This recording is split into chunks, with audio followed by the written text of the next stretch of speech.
ये सखा है, इनका नाम है सुदामा। कृष्ण के सखा है, नाम क्या है? सुदामा। अर्थ क्या होता है? सु माने बहुत सुंदर और दाम माने धन। दाम माने धन। जिसके पास सुंदर धन है वो सुदामा जी महाराज। पत्नी का नाम सुशीला है। क्या नाम है? सुशीला।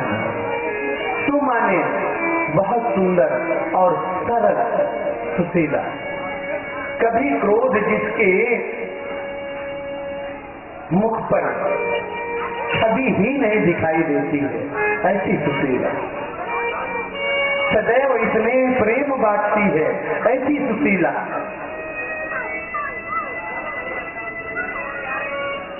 कहते हैं सुखदेव जी महाराज, राजन देखो ना,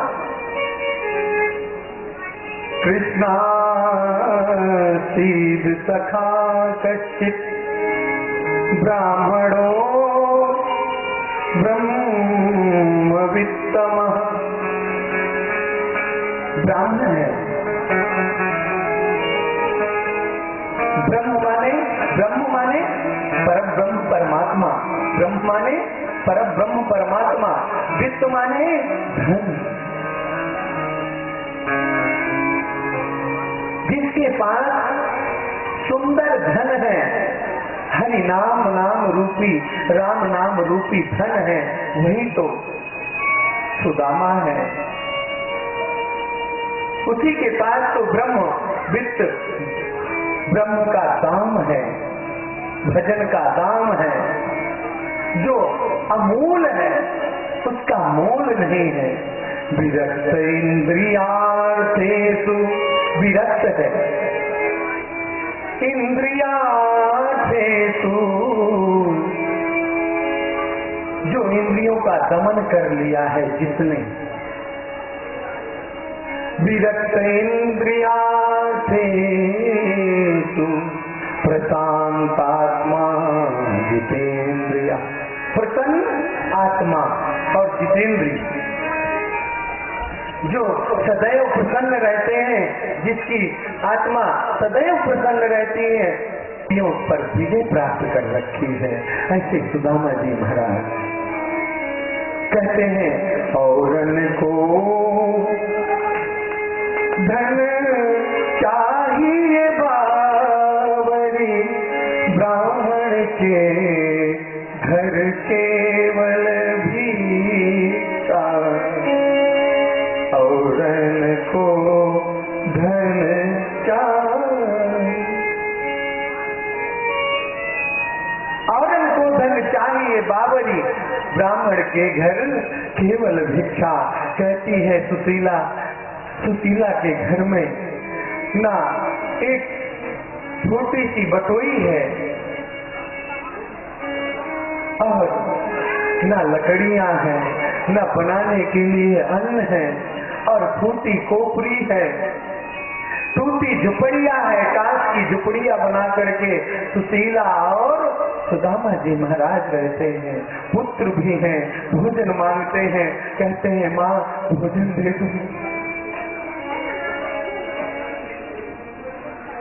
लेकिन सुशीला कहती है चिंता मत करो। सुशीला कहती है चिंता मत करो, अभी पिताजी गांव में मांगने के लिए गए हैं। सुदामा जी महाराज ऐसे ब्राह्मण हैं जो एक बार में, एक दिन में 7 ही द्वार पर जाकर के मांगते हैं। कितने द्वार पर? 7 द्वार पर।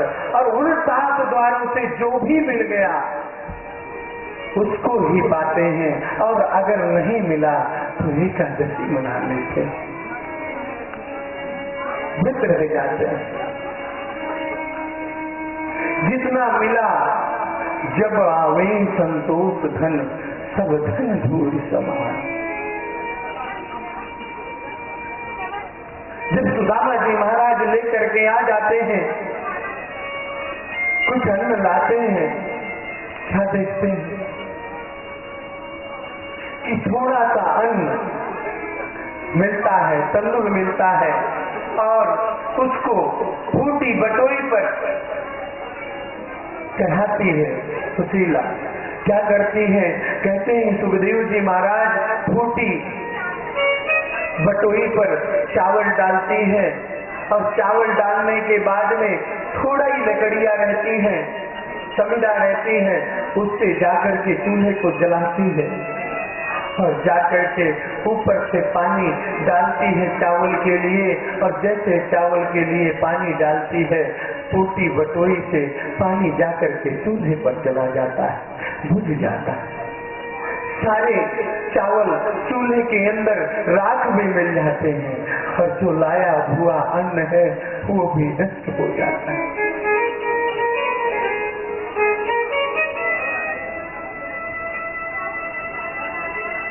प्रभु का भजन करते हैं, विरक्त इंद्रियार्थेषु प्रशांतात्मा जितेंद्रियः।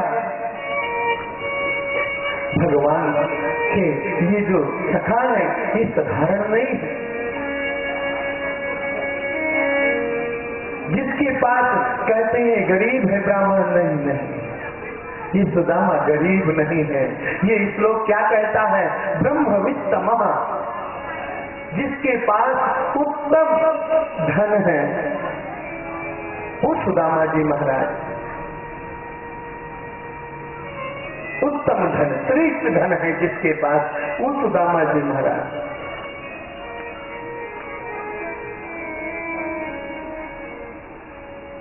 दूसरे दिन आज तो कैसे भी करके तुलसी दल का पान करके एक गिलास पानी पी करके और सुशीला भी लेट जाती है और अपने पुत्र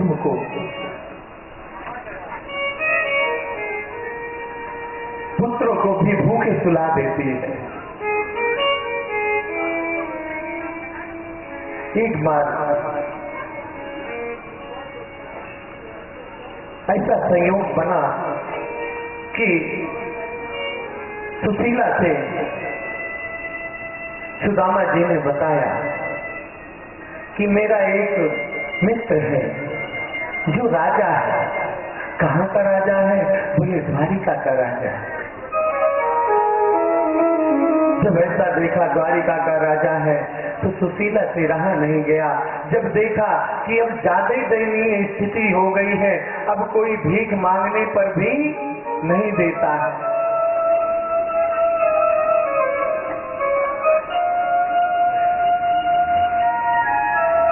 बिन मांगे मोती मिले, मांगे मिले न भीख। बिन मांगे तो बहुत कुछ मिल सकता है, लेकिन मांग करके भीख भी नहीं, लोग लौटा देते हैं, द्वार नहीं खोलते हैं। कभी भी ऐसा मत करो, भले कुछ ही थोड़ा ही दो, लेकिन दो जरूर। अगर द्वार पर आए कोई, उसको अपने घर से खाली हाथ न जाने दो। सुदामा जी महाराज गए, आज देखा 7 द्वारों पर गए, 7 द्वारों पर मांगा, लेकिन वहां से 7 द्वारों से बोले क्या कह दिया आज सबने?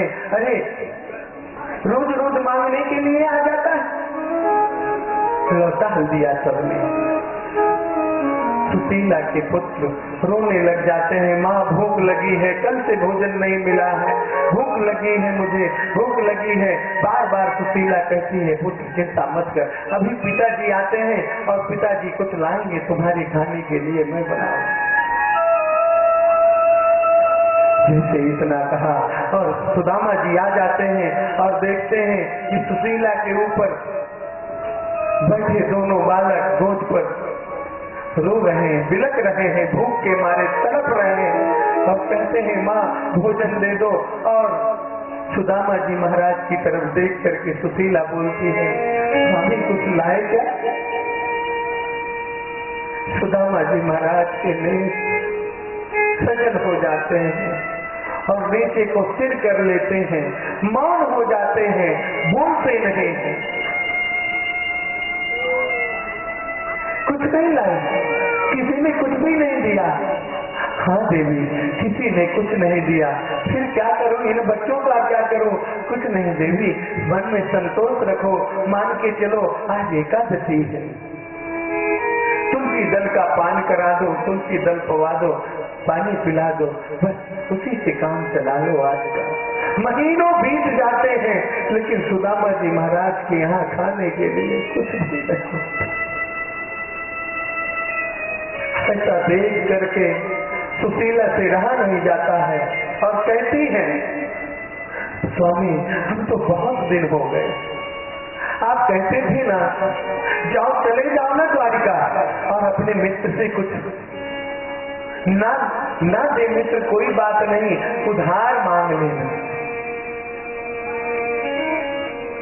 कहा देवी मैं नहीं जाऊंगा, स्वाभिमानी ब्राह्मण, मैं नहीं जाऊंगा, मैं नहीं मांगूंगा। कहा मैं नहीं जाऊंगा, कहा आपको आपके मित्र की कसम, सखा की कसम, अगर आप जाए नहीं द्वारिका। अरे सुशीला ये क्या बात हुई, ऐसे ऐसे नहीं चलता है भाई, मैं नहीं जाऊंगा। बोले नहीं आपको जाना पड़ेगा।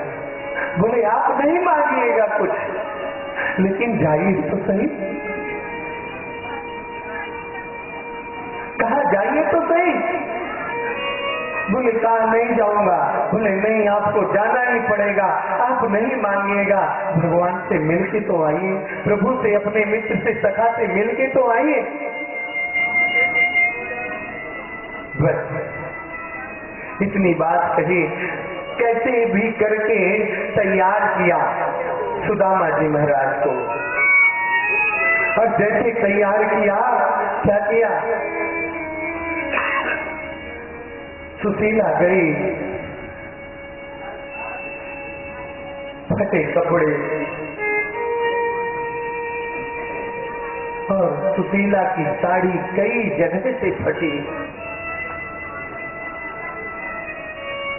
जैसे देखा सुदामा जी महाराज जाएंगे, क्या किया, जाकर के अपने पास के पड़ोसियों से जाकर के चावल मांगने के लिए गई, तंदूर मांगने के लिए गई। कहा सखी मुझको थोड़ा सा, एक मुट्ठी तंदूर दे दो। कितने मुट्ठी? एक मुट्ठी, एक मुट्ठी तंदूर वहां के। कहा कि नहीं मैं नहीं दूंगी। तुम लौटाल करके कैसे दोगी? जब निर्धन व्यक्ति होता है और किसी दूसरे धनवान व्यक्ति से धन मांगता है और वो नहीं देता है, क्योंकि ये देगा कैसे? कभी भी निर्धन हो और आपके पास अधिक धन हो, उसका सहयोग जरूर करो, और दोबारा पाने की इच्छा मत रखो, ऐसा सहयोग करो, वही सहयोग कहलाता है। और लेकर के दे करके फिर लेना वो सहयोग नहीं है। क्या किया, जाकर के कहा, जैसे कहा तंदूर दे दो एक मुट्ठी, मांगा। कहा कि मेरे स्वामी से नहीं बताना। कभी कभी ऐसा भी हो जाता है, माताओं की वार्ता हो जाती है बिना स्वामी जी के बताए और पैसे दे दिए जाते हैं, होता है। आज यही सुशीला के साथ में हुआ, और सुशीला ने कहा मैं आपको ज्यादा, एक मुट्ठी के 2 मुट्ठी चावल ला करके मैं आपको दूंगी, तुम मुझको आज चावल दे दो, आज के बाद कभी तुम्हारे द्वार पर नहीं आऊंगी। दूसरे द्वार पर जाते हैं, ऐसे करके 7 द्वारों से एक एक मुट्ठी चावल लेकर के आती, लेकर के अपनी कुटिया पे आकर के हम करती क्या है, बोले कुटिया पर आकर के अपने साड़ी का जो पल्लू है उसको फाड़ती है, जो कई जगह से फटा हुआ है, उस पे तहा करके वो 2 मुट्ठी चावल अपने खाने के लिए बचा लेती है पुत्रों के, और 5 मुट्ठी चावल उस पुटकी पर बांध करके और अपने बाकी बिहारी को, अपने द्वारिकाधीश को, उस सुदामा जी के सखा को भेंट देती है और कहती है कि स्वामी जब आप कन्हैया के पास जाएं तो कहना कुछ नहीं, सिर्फ इतने ही कह देना तुम्हारी भाभी ने ये भेज दी है छोटी। परीक्षित जी महाराज कहते हैं महाराज ये कई जगहों के चावल लेकर के और वहां भेज देने की क्या आवश्यकता थी? कहा इसलिए भेंट किए चावल अलग अलग घर के अलग अलग चावल होते हैं, अलग अलग घर के अलग अलग चावल होते हैं, इसलिए जब वो 5 मुट्ठी चावल भगवान के पास जाएंगे एक जैसा चावल नहीं दिखेगा, भगवान जान जाएंगे कि खाने के लिए सुशीला के पास नहीं। उस साड़ी के पल्लू को फाड़ा और सहा करके उसी पर फुटकी बांध करके और सुदामा जी महाराज को दिया।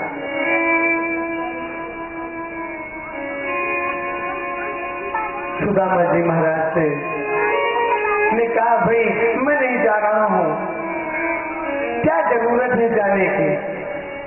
भूख लगती है ना प्यास लगती है, जिंदगी भी अब उदास लगती है, कैसे मैं आऊं तेरी द्वारिका नगरी, आज भी अब निराश लगती है।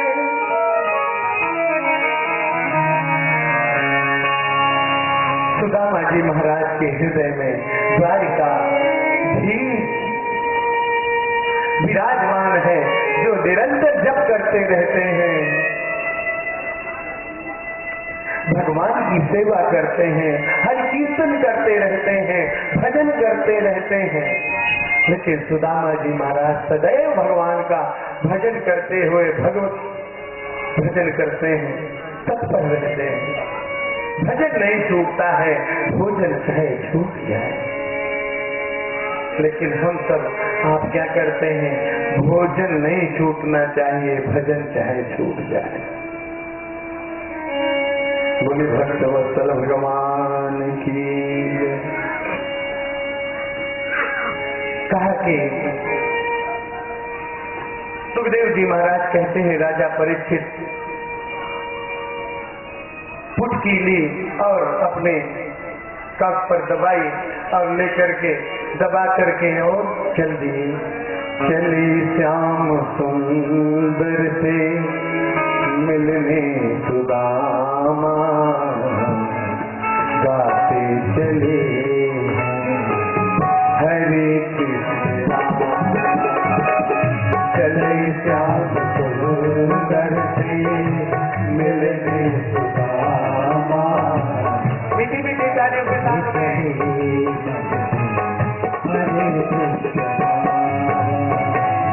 चले श्याम सुंदर से मिलने सुदामा, चले श्याम सुंदर से मिलने सुदामा, गाते चले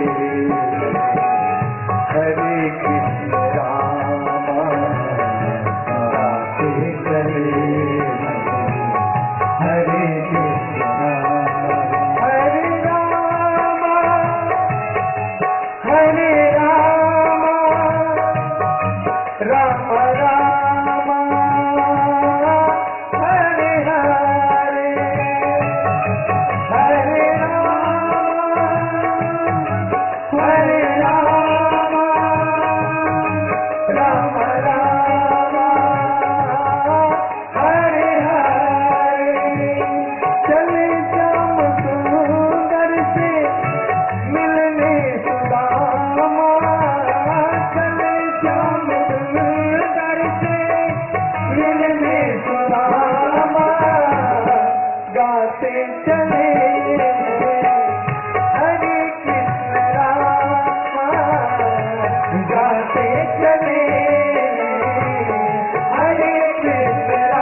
श्याम सुंदर से मिले सुदामा, चले श्याम सुंदर से मिले सुदामा, बात चले हरे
प्यास लगती है, कैसे मैं आऊं तेरी द्वारिका नगरी, जिंदगी भी अब आस भी अब निराश लगती है।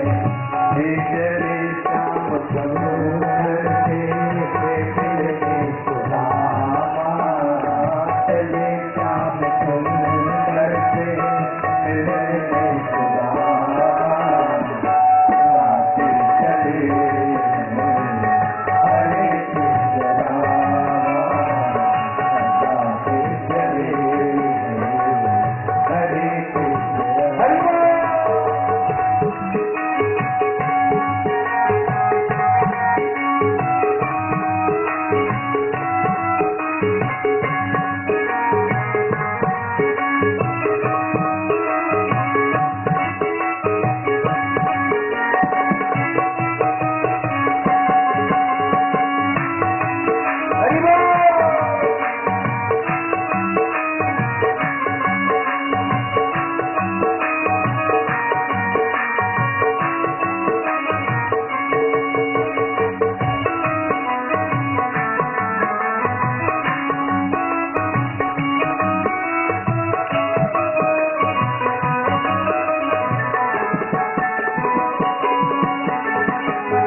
जैसे ही द्वारिका पहुँचते हैं, गोमती नदी पर स्नान करते हैं और भजन श्रवण कराते हैं भगवान को, स्वयं ही अपने आप भगवान मल्हार का रूप धारण करके आ जाते हैं और गोमती नदी से पार करके और द्वारिका प्रवेश कर जाते हैं और कन्हैया पहले ही पहुँच जाते हैं। द्वारपालों से जैसे मिलते हैं,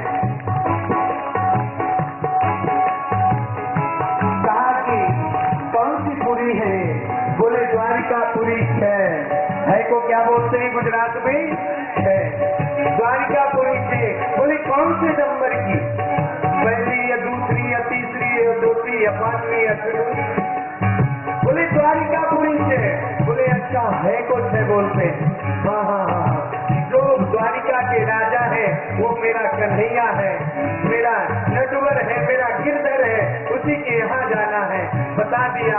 हाँ इसी राज्य के, इसी द्वारिका के राजा द्वारिकाधीश है। बोले भक्तवत्सल भगवान की जय हो। देखो देखो गरीबी, ये गरीबी का हाल, कृष्ण के दर पे विश्वास लेके आया हूँ, मेरे बचपन का यार है मेरा श्याम, यही आस और विश्वास लेके आया हूँ। जय हो।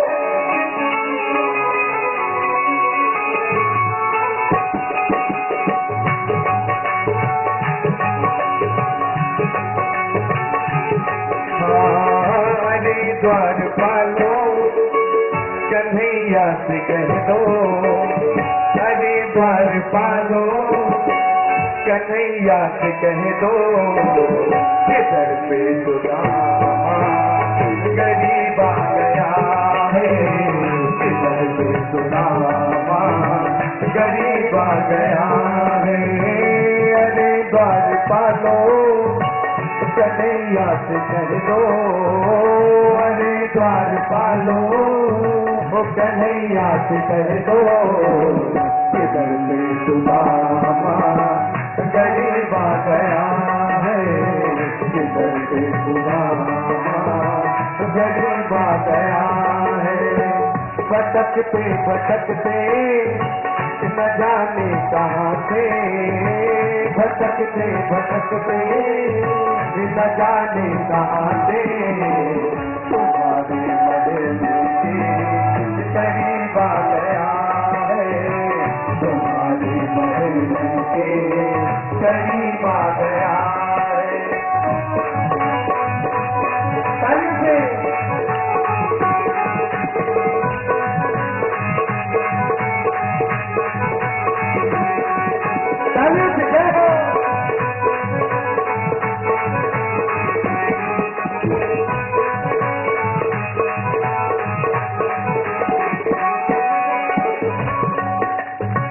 न सर पे है पगड़ी न तन पे है जामा, बता दो कन्हैया को नाम है सुदामा, बता दो कन्हैया को नाम है सुदामा, बता दो कन्हैया को नाम है सुदामा।